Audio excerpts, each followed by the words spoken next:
আপনারা জানেন যে জামাত শিবির ও এনসিপি নেতাদের দাবির মুখে বা আন্দোলনের মুখে বর্তমান সময়ে অবৈধ যারা উপদেষ্টা রয়েছেন, অসাংবিধানিক যারা উপদেষ্টা রয়েছেন, তারা আওয়ামী লীগের সকল কার্যক্রম নিষিদ্ধ ঘোষণা করেছেন। সেটা হয়তো প্রজ্ঞাপনও আজকে কালকের মধ্যে হবে।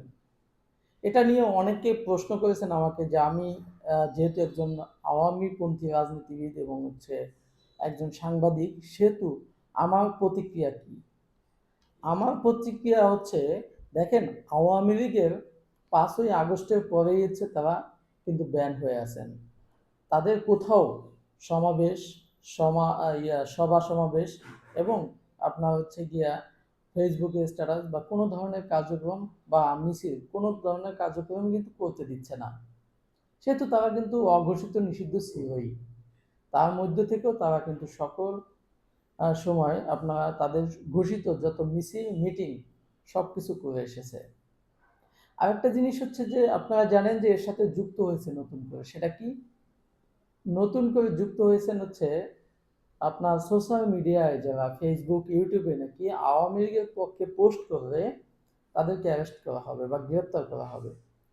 এখন এই যে বাক স্বাধীনতাহীন একটা সিদ্ধান্ত নিয়েছেন, আজকে জনসাধারণের বা এই বাংলাদেশের মানুষের বাক স্বাধীনতা কোথায়, সে প্রশ্নটা কিন্তু সবার মনে যাচ্ছে।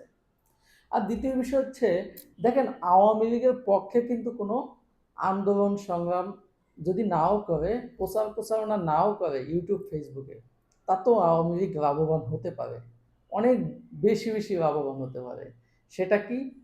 আজকের যারা অবৈধ উপদেষ্টারা রয়েছেন, তারা যে দেশ পরিচালনা করতে ব্যর্থ, তারা যে ঘুষ দুর্নীতি করতেছে, তারা যে বাংলাদেশের অস্তিত্বকে বা ভৌমত্বকে যে বিক্রি করতেছে, সেটা যদি আওয়ামী লীগের নেতাকর্মীরা সঠিকভাবে তুলে ধরেন, তাহলেই কিন্তু আওয়ামী লীগের নেতাকর্মীরা বেনিফিট হবেন বা আওয়ামী লীগ বেনিফিটেড হবে।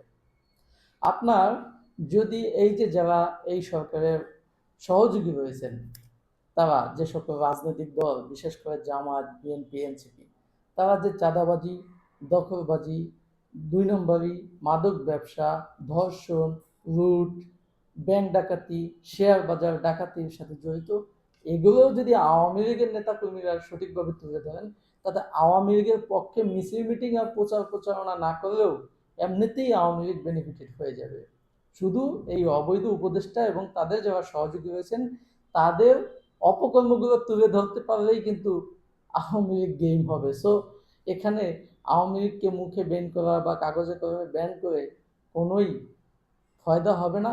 এটা একজন রাজনীতিবিদ এবং একজন সাংবাদিক হিসেবে বুঝি, এবং অতীতের যত ইতিহাস সেটা কি বলে? সেটা বলে আওয়ামী লীগকে যারা নিষিদ্ধ করেছেন, তারাই বাংলাদেশ থেকে তাদের বিতাড়িত করা হয়েছে।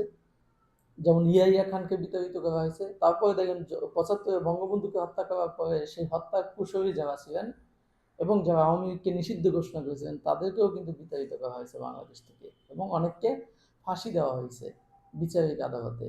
এরপরে আসেন আজকে যারা এই ঘটনাগুলো ঘটাচ্ছেন, আমিও বিশ্বাস করি যে তারাও এই বাংলাদেশ থেকে চিরতরে বিতাড়িত হবেন। সবাই ভালো থাকবেন, সুস্থ থাকবেন। আল্লাহ হাফেজ।